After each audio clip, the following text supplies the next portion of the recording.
Pakistan's government says it's moving to ban former Prime Minister Imran Khan's party, the PTI. The government is accusing the party of participating in anti-state activities. Last week, a court awarded PTI more seats in parliament. The party says the plan to ban it is a sign of panic from the government. Well, let's go now to our Pakistan correspondent, Kamal Haider. He's joining us live from Islamabad. So tell us why the government has decided to ban PTI now, Kamal.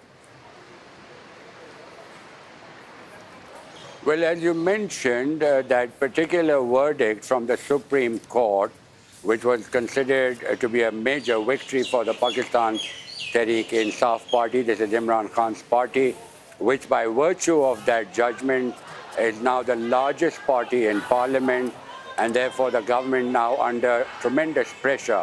But what the information minister said was that this was because of the recent congressional resolution which demanded the rigging, a probe into the rigging of the February elections, and also the fact that they have accused him in the Cypher case, many other cases.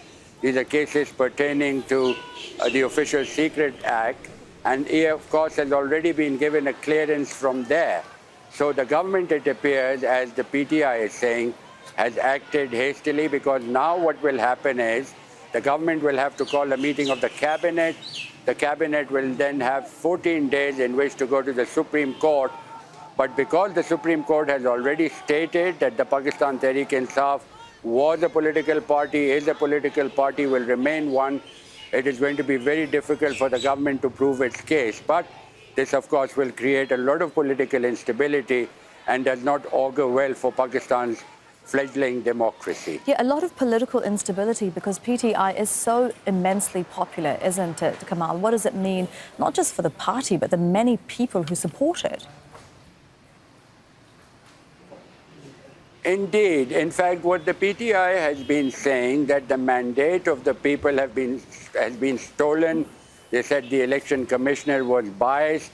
The court also said that the actions of the election commissioner were against the constitution to deny the Pakistan Tehreek-e-Insaf that particular symbol in the elections, and also the fact that it was to be considered a major political party, although they contested those elections as independents because the election commission had denied that. So now there are demands by the opposition. These are allied parties who will now be converging with the PTI to protest. But it should also be remembered that tomorrow, which is Tuesday and Wednesday, Pakistan will be commemorating the Ashura, the Muharram, and the country will, of course, be closed for 2 days.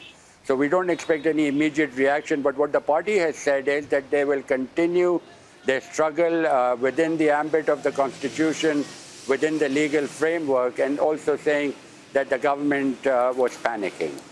Kamal, thank you very much for that. That's Kamal Haider with the latest live in Islamabad. Make sure to subscribe to our channel to get the latest news from Al Jazeera.